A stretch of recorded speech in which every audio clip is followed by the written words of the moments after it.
I'm Amanda, and this is Not Your Granny's Quilt Show.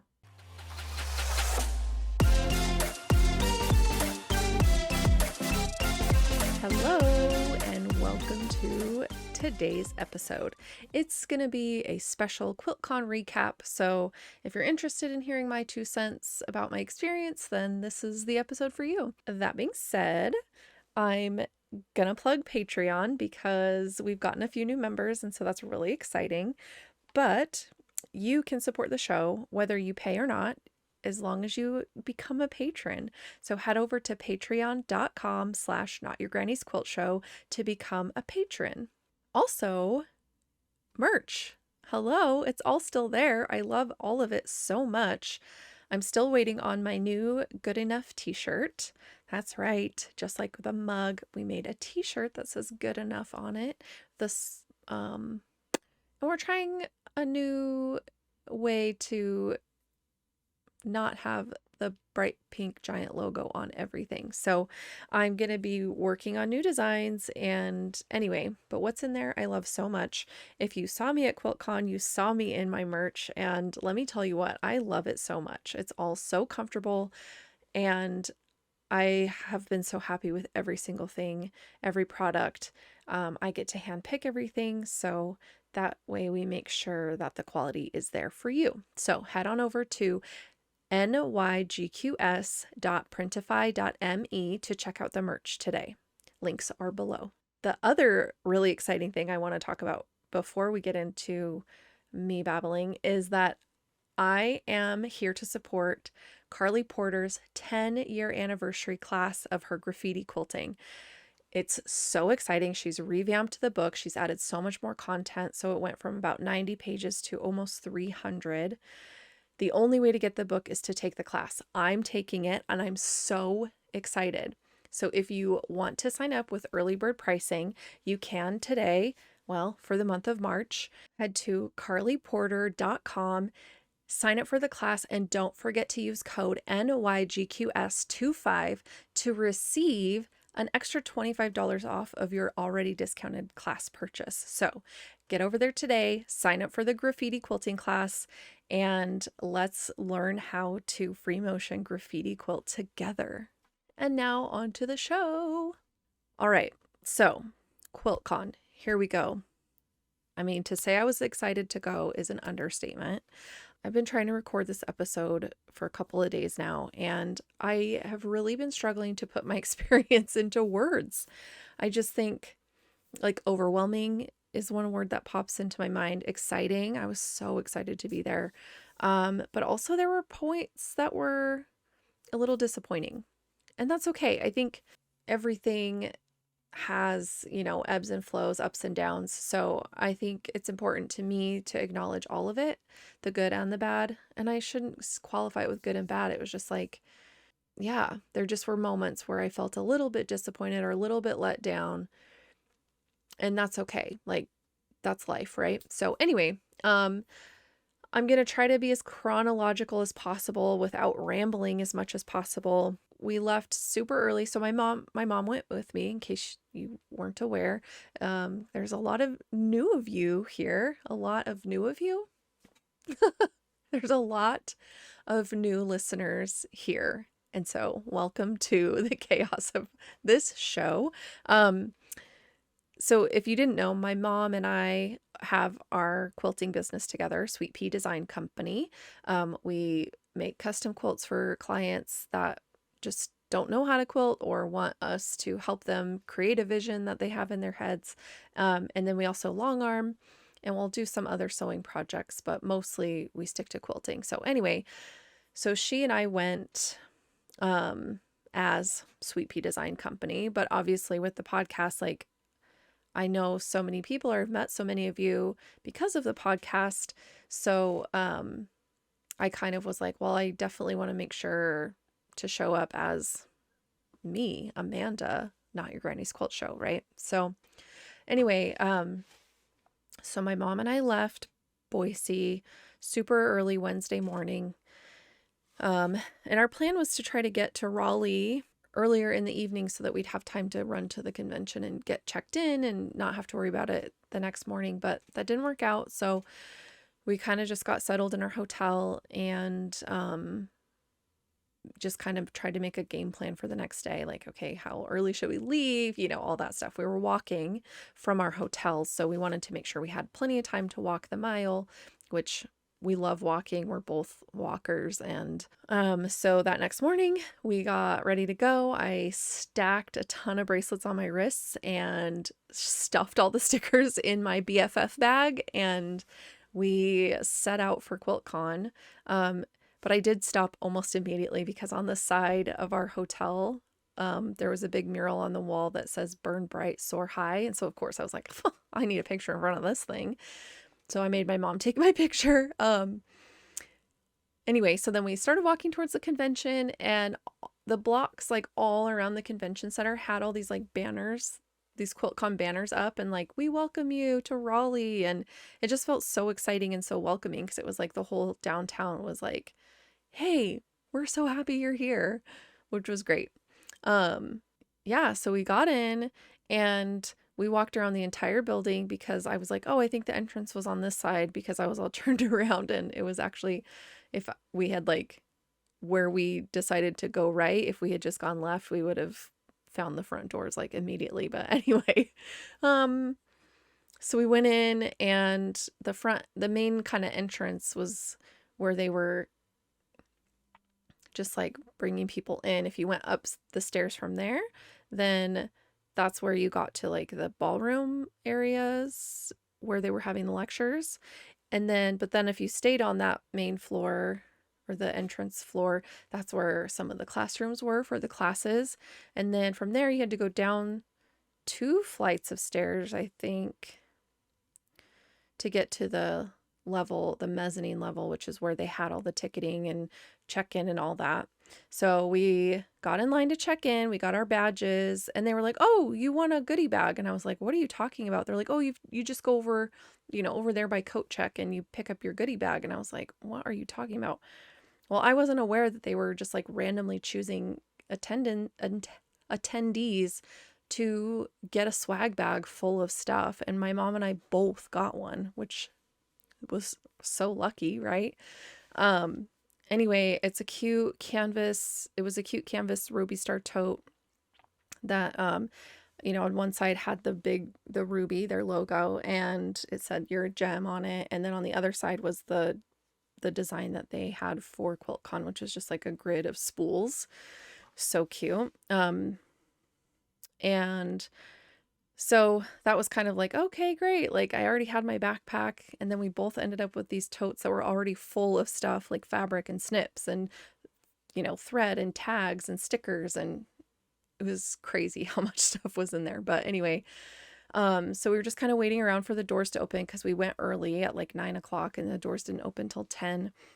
And we kind of saw this line starting to form on the stairs that you come down to get to that level from where you enter.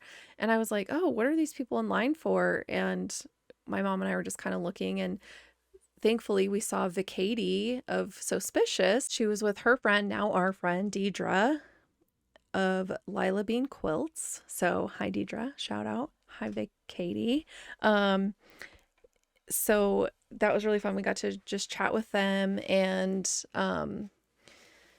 hang out. And yeah, the line was just like getting really long, and it wasn't computing in my brain that was the line to get in because there were just so many people.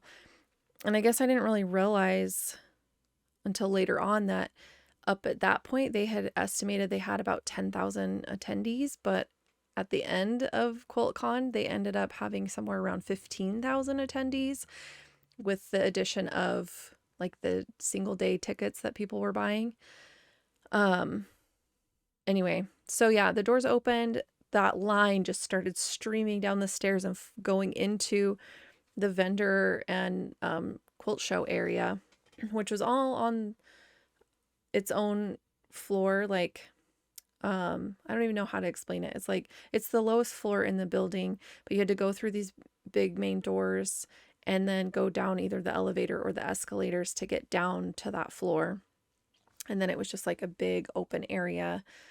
And on the left was the quilt show, and on the right was all the vendor booths. So They had the Best in Show quilt front and center as you came down the escalator, and some of the other top winners, other ribbon winners, they were just out in their category areas.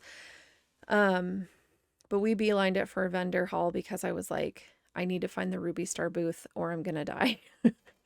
So, and I also knew like there were people around that I wanted to see, so I was like, I need to be where the people are, like Ariel would tell you. So we walked around a bit, and I don't have like a ton of pictures, and so if my order of events is scattered, like you'll never know, right? Because you're not me. But anyway, so we did go end up to at the Ruby Star booth because we wanted to write postcards, and they were their make and take in their booth was making applique embellishments. And so, my mom's like, oh, I'm just gonna do my goodie tote, and I had taken a denim jacket with me to add things onto the back of. So we got over there, we did some postcards. They're so cute, and I wrote some to my besties, and I wrote some to strangers. And I wanted to do more, I just didn't get back to it. But anyway, I met Melody Miller, and I was fangirling so hard. And she's so sweet, and I was just like, I don't want to freak her out. And but we took a picture together, so that was really fun. And then after we wrote some postcards and just kind of hung out and were talking to people who were already in line and seeing a couple of people, we decided to just get in line because I was like, I'm not going to be able to think about anything else in my life if I don't get in this line right now, because Sarah Watts was in there, Alexia was in there. I didn't see Jen Hewitt, but I could have just been like laser focused on Sarah because, we all love Ruby Star, but then we have our like favorite designers within Ruby Star. And Sarah is probably mine. So, not probably, she is. I don't know if you guys, if you're new here, you don't know this, but those of you who have been around, I've been obsessing about, or just like really focusing on trying to manifest getting Sarah to be on the show. And she said she would after I met her, so that was pretty great. Anyway, so we waited in that line for like 2 hours, which that killed my feet, and it sucked because you're just on concrete floor. But at the same time, like everybody in line was like so nice, and it was like where people were gravitating towards. So I just ended up seeing a bunch of people, which was great. We just stood in line, and then I shopped because why not? We have to.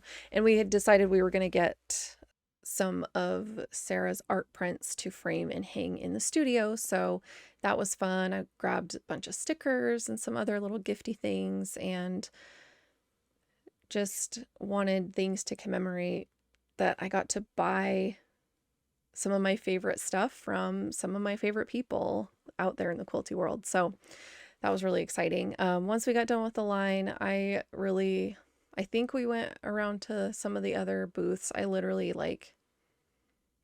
my brain is drawing a blank because I was just so much. I think we went up and out of the area. I don't even know. I literally don't know.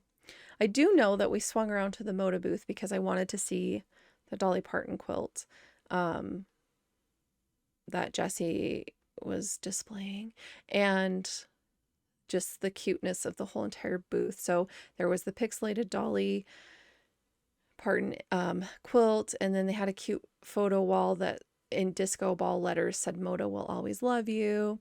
And they just had like a cute shelf displayed with like a bunch of themed tchotchke accessories, and then also things you could purchase, like pins that said howdy, howdy, howdy. One of the quilts next to Dolly was the pink background with the orange letters that spelled out or said howdy, howdy, howdy, like, in a row, in a column. I don't know. One on top of the other. Yeah, the first day was just like a whirlwind, and I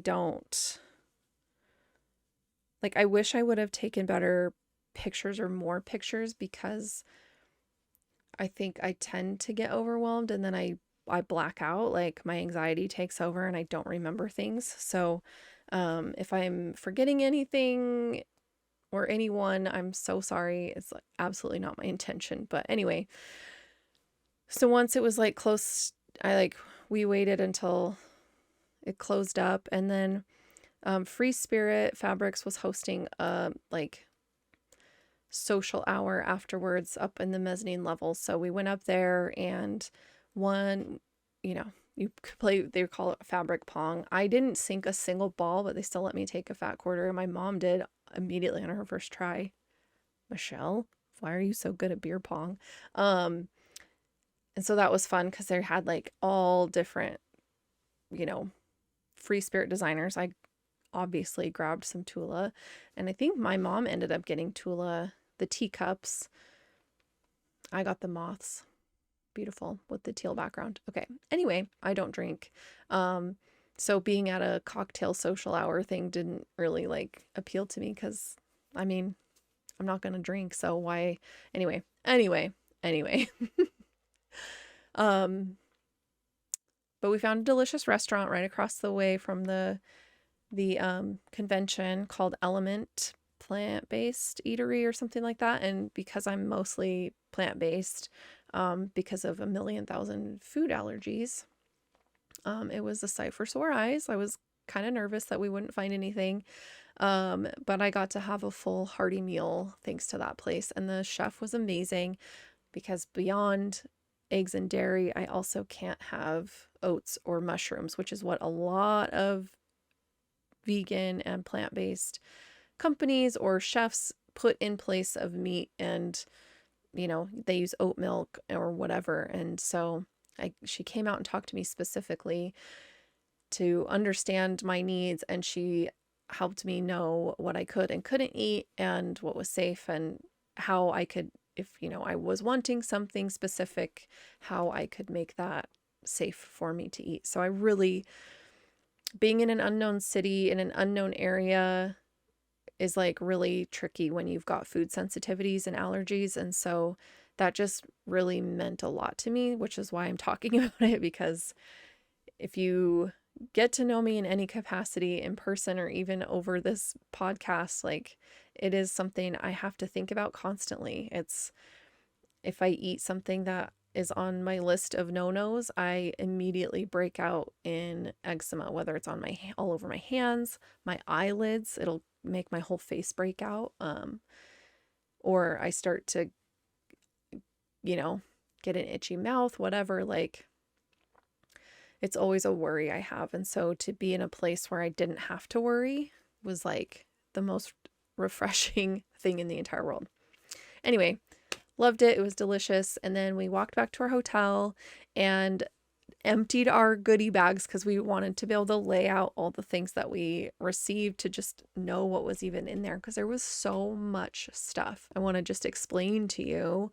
So I had paid extra for at registration for the QuiltCon t-shirt and fanny pack, so like the merch pack, and it's cute. Like I'll probably use the fanny pack. I'm not a huge fan of the shirt, but it's fine. It's commemorative. I have, band t-shirts and that kind of thing that will eventually be turned into a quilt. So this will probably just go into that stack of shirts. But anyway, so looking at the photo, like I mentioned, the Ruby Star design for QuiltCon was kind of a grid of thread spools, and the notebook that they put in the bags had that design on the front with some little daisies and like a pair of scissors off the side, looking like it's about to snip some of the thread off of one of the spools. We got an Aurifil like product card so you could see all the different types of threads, different weights and styles. There was a card from Moda that had a disco ball sticker on it, and it has the howdy howdy howdy on it. And then on the other side is actually kind of their like catalog update of some of the solids that are coming out, the cozies and the brights. They're so cute. We got a free Elizabeth Hartman pattern. The sunshine one looks like little ducks with tulips coming out of their backs. So cute. 2 different tape measures, a quick knife which I don't know, they're like a little disc with like a little thumb slidey, and when you push the slidey thing with your thumb, a little sharp blade comes out. Dangerous, right? From Sarah Hart's, we got a North Carolina state flower tag. I can't remember what flower it is, but it's a little white 4-petal flower. It's so cute. We got some cute quilty tags from Sewtopia. Another cool embroidery pattern. The Fat Quarterly magazine, the American Patchwork Quilting magazine, some stickers from some, I can't read it. Anyway, we got a charm pack of the Ruby and Bee solids, which is so nice. We got about half of a charm pack of some Figo fabrics, and we got a few squares of some Benartex fabrics, which are so cute. We got a piece of like a fat quarter from the Bernina booth. What else? The snips came from the booth that had all the cork. Oh, what was that guy's name? I think Threaded Lines. Yeah, Threaded Lines Quilt Shop. We got a little kit of a couple of like woven fabrics with a sashiko needle and some thread to try out some hand embroidery. We got a needle minder from Ollie Fabrics and a leaf sticker. We got a pencil from Crimson Tate and a sticker. What else? Anyway, it was just like a lot. Oh, a little trial sized soak gentle laundry soap, which is, we love that stuff.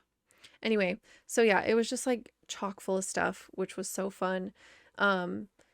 And we were grateful to not have to carry that with us the next day, because that literally was like, it was tiring carrying that weight around, because it was like I already had my backpack, I had my fanny pack on full of stickers, and I passed them out to anybody who would take them, and bracelets, of course. And then we had, you know, what we bought from Ruby Star, and we had the bags. Anyway, it was a lot. So it was just kind of like, okay, tomorrow we don't have to carry any of that stuff. We can just have our necessities. And so that was great. So yeah, like that first day was just like so overwhelming. We got back to the hotel and we both were just like, oh my God, what happened? You know, like we were just exhausted, and we're, you know, that's a 2-hour difference for us. So it's, even though like the timing, you know, it seemed later there, but it should have been earlier at home, we both were like, oh my gosh, is it midnight? No, it's only 9 p.m. Like, I don't know. The time change was just so weird for both of us, but we both conked out that night and just slept like the dead. And then the next morning it was pouring rain, which was lovely. So thankfully we had rented a car. So we got ready, pulled our hair back, and drove the car and parked near the convention in one of the garages, and went to the sticker swap that was hosted by Peggy of Peggy Made DIY. I think she hosted it last year also, but anyway, so that was really fun. I got to drop off some stickers, hand some stickers out in person, trade some bracelets. We contributed to the bags that Peggy put together to give away to people who weren't able to come to QuiltCon, which was really sweet of her. And then we just sat and chatted. We had the mod squad there. They were all just so lovely. We had Rachel Ivy Clark. There were a couple different Michelles, which was fun because my mom is a Michelle. And so having a gaggle of Michelles was a good time. We had a lecture we wanted to attend. So when we left the sticker swap, we ran in and headed to the lecture titled "We Need to Talk About Bertha" by Mary Fawns. And Bertha, I'm reading this. Bertha Meckstroth was an artist with quilts. She tried to become a sculptor and that didn't work out for her, but then she realized that quilting is just sculpture with fabric. So she did a lot of reverse applique. She put a lot of like religious themes into her quilting, Aramaic text, crosses, bats. She made nearly 200 quilts. Anyway, it was just so crazy, but she ended up dying old And even though she had tons of money and set money aside, like because she didn't have an executor of her will, and the bank was like, we just want her money, essentially. Um, her request to keep her works together and be put into some kind of memorial or museum of sorts was completely ignored, and her quilts were scattered in the wind. So Mary Fons has taken it upon herself to track down as many of these missing quilts as she can, and she's found several, which is great, but just they're all over the place because the bank ignored her because she was a woman with no heirs and no executor to her wills. So that should be a lesson to all of us to make a will and have an executor so that our wishes are met. Anyway, it was really great. Mary did a fantastic job. I was enthralled the entire time. She's a great storyteller. It was just really nice. It was about an hour, and it was just nice to kind of sit and listen and watch, her beautiful slideshow that she had put together with images of Bertha's quilts and just the artistry that went into them. So if you have time, check out Bertha Maxstroth's work. It was incredible. So after that, we went back down onto the vendor floor. We ran into people right away. It was great. I saw Brooke, I saw Lilo, I saw Barbie, I saw Fran and Christina, and who else? Oh, I met Mr. Bones in person, and Kim, his handler. I'm just kidding, Kim. So that was really fun. She was working in the Figo booth, and they were doing like a make your own bow kit. So we got to pick the fabric we wanted, the type of attachment that we wanted. So some were like keychains, some were hair barrettes and clips. Anyway, and then the little like beads or sequins or something, things that you wanted to attach to your bows, and then they just put it all in a little bag for you and with the instructions, and got to take it away. So that was kind of nice because like I liked the idea of make and takes, but every time I passed a table that I wanted to do something at, it was like everybody was crowded around. It's like 12 chairs in one booth when there's literally 10,000 people in a building. It's like, I know they didn't have the space to have more people, but it still was like every make and take was full the entire time until the very last, Saturday, towards the end of the day on Saturday. I finally got to sit down at String and Story and make a scrunchie. It was great and so fun. So thank you for that. But anyway, so then we started to shop a little. We were, going through more of the vendor booths. We had decided on a like path to go through. And as we were kind of in the Sotopia area, kind of also going back towards Ruby Star, because that's kind of where everybody just congregated. I saw Jessie, her Instagram handle is Inside the Paper Box. She was one of the makers of the Moda Dolly Parton quilt, but she had on a denim jacket that has Harry Styles on the back that she collage quilted his face onto her jacket, and I R.I.P. me, rip me, I'm dead, I'm dying, I'm dead. So I had to go take a picture. And that's when I saw Fran, and that's when I saw Christina, Kindred Quilt Co. And that's when I saw Tara. Well, I think maybe I saw her the day before, but I didn't get a picture. So seeing her again, I was like, we need a picture. And then that's when I saw Carly, which was so fun. And like, I love meeting the people that I've interviewed in person, because it's like, you think you vibe with somebody and you're like, yeah, I think we're friends, and we've been in contact or whatever, but like meeting them in person, it's like the vibes were immaculate. So I'm so excited that was for real and not just me making it up on the internet. Anyway, and then I saw Sarah from Sarah Made, and that was really great.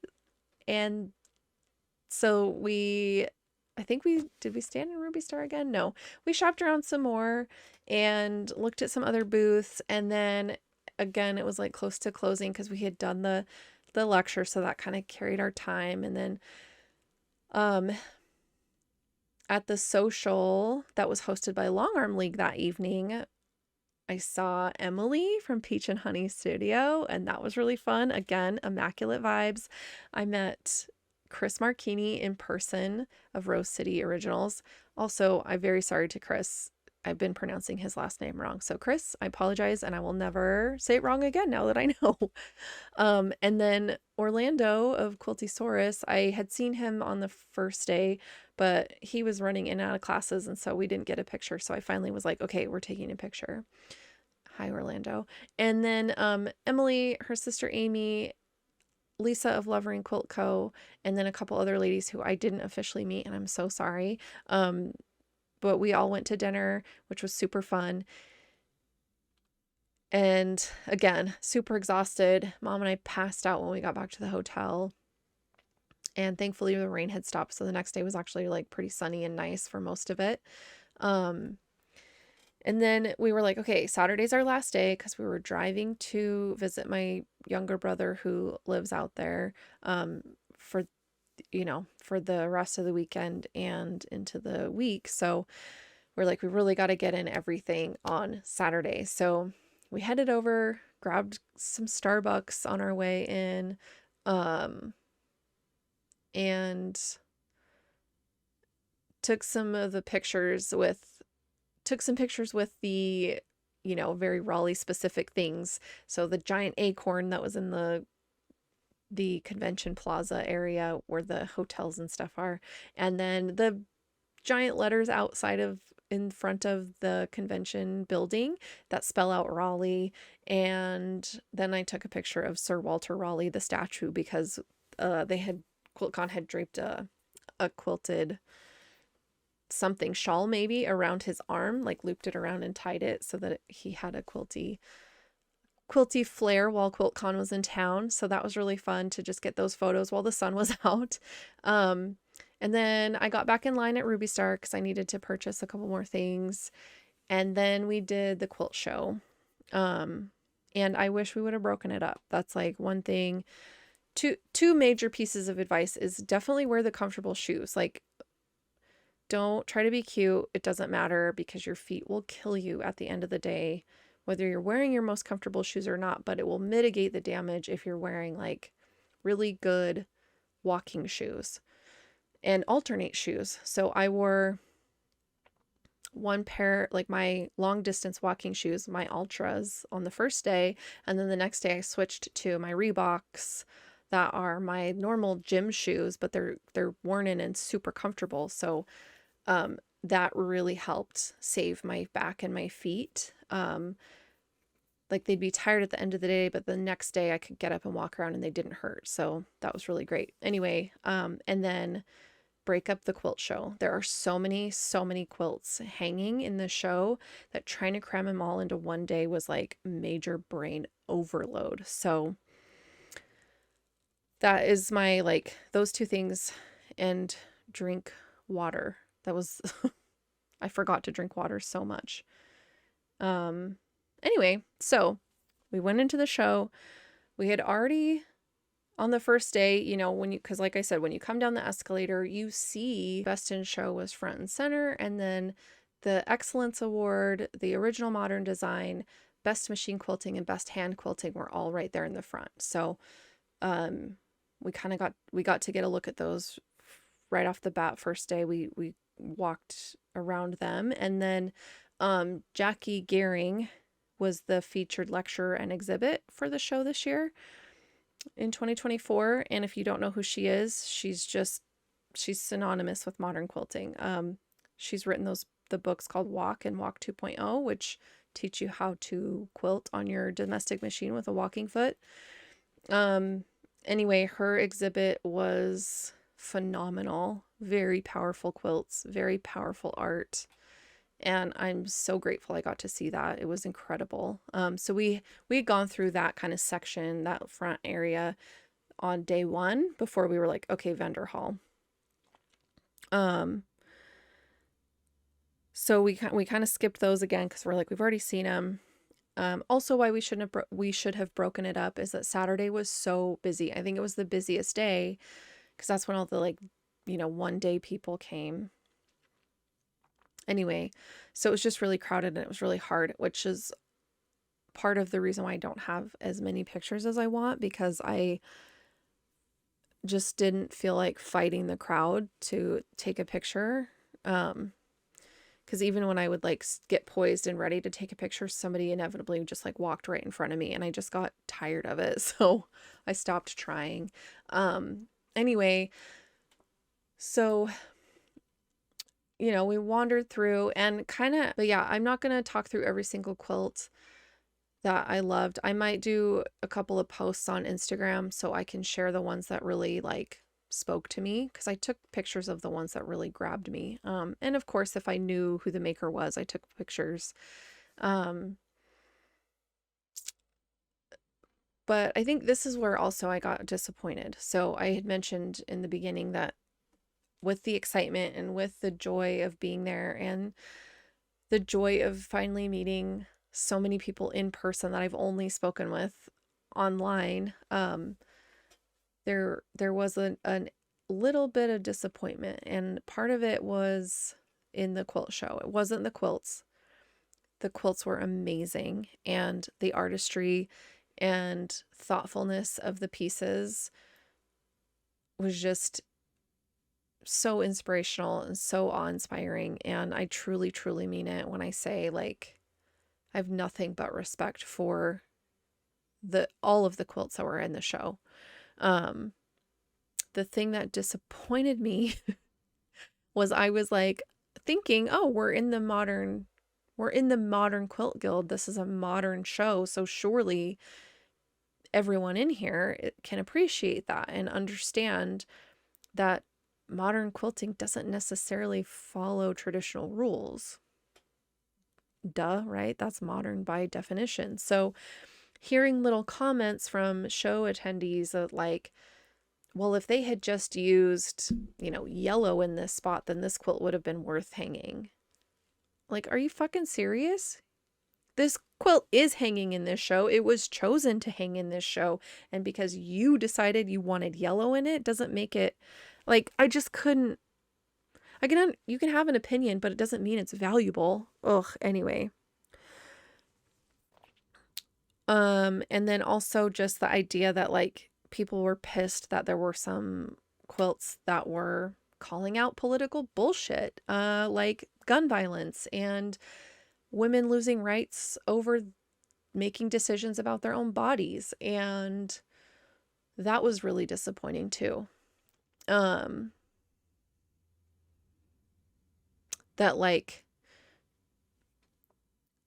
and like, it was kind of not funny, haha, but you know, the other kind of funny, because with Tara's episode, we kind of got into that idea that like, it is so ingrained in our way of life that women undervalue themselves constantly because of how we've been conditioned to do so. And so even looking at quilts, quilt makers looking at other people's quilts or making these super judgy, nasty comments about how there should just be pretty quilts, or that the MQG has a political agenda and they're just proving it by choosing the quilts that they chose. And I'm just like so annoyed by it. I'm so annoyed by the fact that people cannot equate like paintings and murals and other types of art, performance art, all that, with also quilting. That quilting isn't included in that in people's brains. And so art, whatever medium it is a way to express ideas and feelings and beliefs and things that are inside that don't necessarily come out in words. So yeah, of course there's going to be some political stuff because it's really scary out there right now for a lot of people. And if it's not affecting you, quote unquote, affecting you in any way, then you're probably just being ignorant to what is actually happening to the people around you, to your own town, to our country. And I know I'm kind of getting political soapboxy here, but like, it's terrifying. It's terrifying.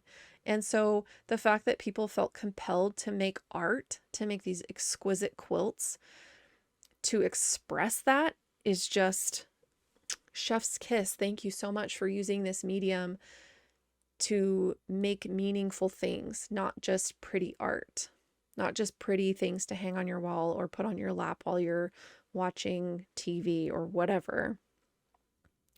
Quilts are important. They keep us warm. They help us share love. They are also an expression of what's inside of us. And if that means that you're expressing your frustration about something that's going on in the world, then fucking do it. That's what art is there for. So that's my 2 cents.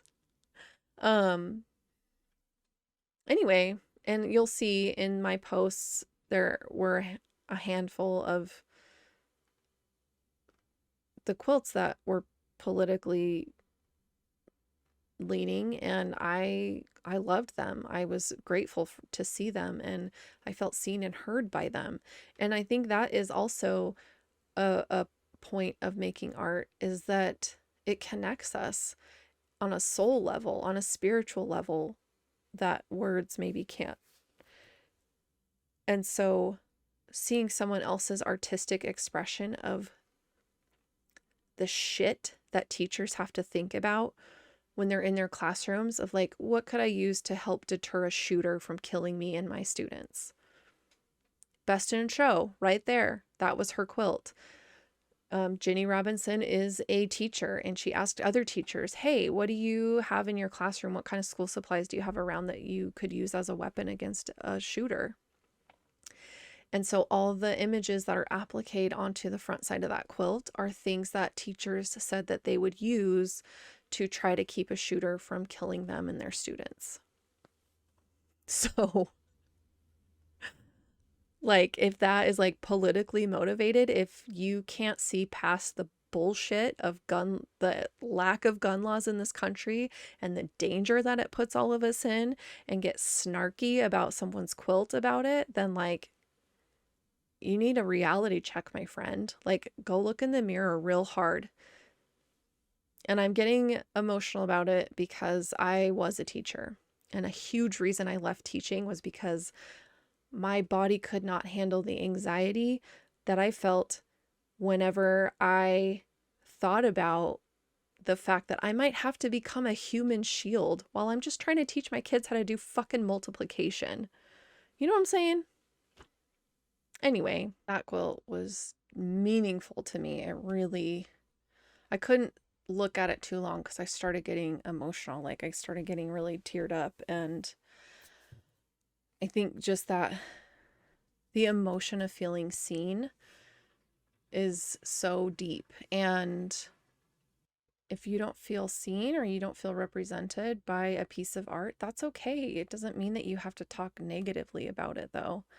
And yeah, it's politically motivated because we have politicians who willfully ignore the violence that occurs constantly when it comes to guns and access to guns, and arguing whether a bump stock creates an automatic or a machine gun. Yeah, it does. That's the whole point. Like, anyway, I don't want to get too deep into this. I've already gone pretty far, but I just felt disappointed that people felt high and mighty enough that they could be judgy towards these quilts. Like, I love that quilt shows allow people to show their quilts and represent themselves and present the work that they've lovingly put hours and hours into. But I also hate the judgy aspects of it. Like, it's so fun to win ribbons, and I'm sure that the accolades feel great. And I've kind of talked about this before in relationship to quilt shows, but I don't know. I just think it's hard to judge that, like, art critics, and I don't know. It just, none of it makes any real good sense in my brain. So I struggle with that. But anyway, so yeah, there were a handful of other quilts that had themes of, pointing at the gun violence in America. Jackie Gehring had some quilts in her collection that were of that ilk, and there were a couple others hanging out in the show floor. The GTFO quilt, if you're not familiar with it, it just says, it's rows of the letters GTFO, and it's pointing at the removal of rights for women's health care. So things like that. But again, it's art, and art is a medium in which we express ourselves. And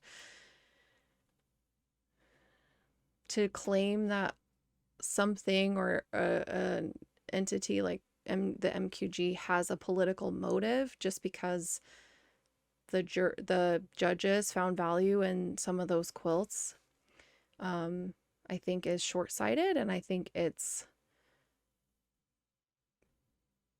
I don't know, it's a way to pass off your own discomfort on someone else instead of looking inward and trying to understand why it made you uncomfortable in the first place. So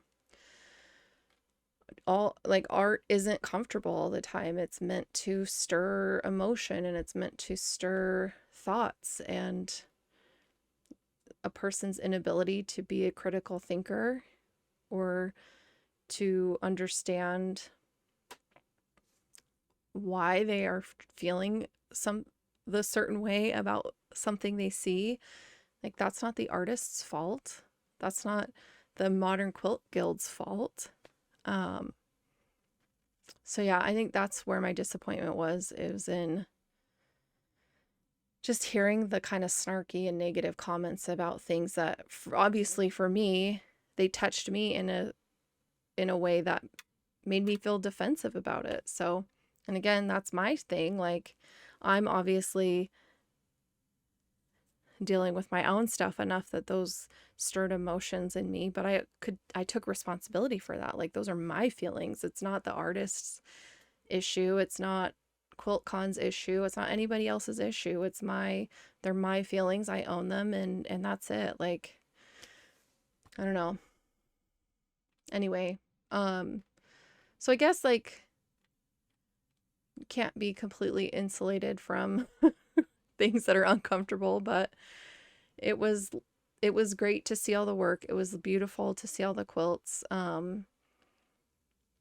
I loved seeing so many people that I have interviewed here on the show or just know had quilts in the show. That was really fun to see them in person and get to admire them, not just over Instagram or the internet, but to see it hanging in such an epic place just felt magical. So that did kind of make up for it mostly. But anyway,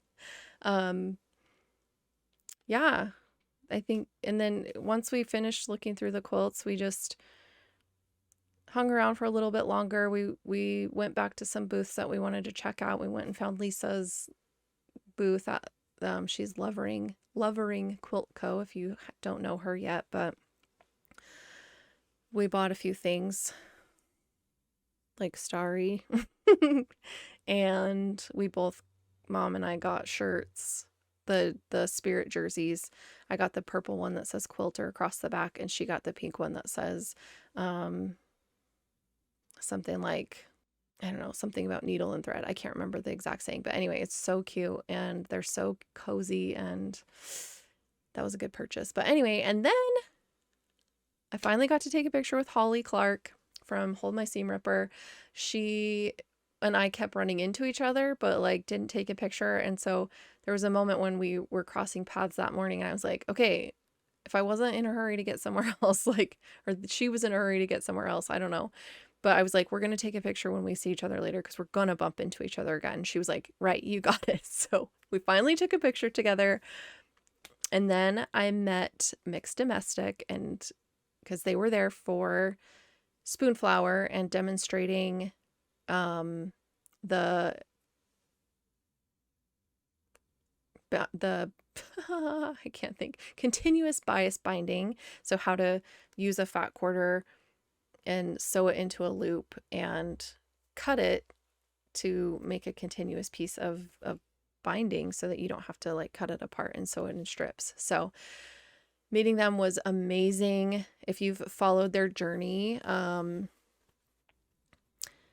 it's been one of redemption or rebirth or something, but just seeing Matthew in person cannot even explain. Like, it's evident in the content that they're putting out, but seeing them in person, like, it's just, I don't know. It was just lovely. So thank you, Matthew, for taking a picture with me and for the amazing hug. I don't think there's another hug out there like yours. So I really appreciated that. But anyway, we didn't really have anything else going on that night. So after we looked at the show and kind of said hello and goodbye to some people, we went and grabbed some dinner and then headed back to our hotel again so we could kind of get packed up and get ready to leave the next morning. But like I said, overall, my experience was great. I'm definitely looking forward to going next year to Phoenix and reconnecting with people, making more connections with more people, and hopefully some of my besties will come with me. And yeah, I'm still processing some of what I experienced and trying to just let it all absorb in because, like I said, so much stuff happened and it was kind of overwhelming that I have kind of like spotty memories about it, but at the same time, like, it's something I won't ever forget. So, yeah, I think that's it. If you have any questions for me about QuiltCon or anything you want me to dive into more, on like a more individual basis or on a one-on-one basis, feel free to leave a comment in YouTube or to come into Instagram and DM me. I'm happy to talk about whatever. I don't want to ramble too much on here because I think that gets annoying to listen to. So anyway, I love you all. Thank you so much for being here. And to those of you who I met at QuiltCon, new friends or old, I cherished every moment with you, and I can't wait to do it again next year. So this is me signing off, and we will be back next week with the very special Janice of Prairie and Ocean. So get ready to listen to her and talk about her quilting journey and her scientific process brain of approaching quilting. So anyway, we'll see you guys around, and thank you for being here, and I love you, and we'll see you next time. Bye.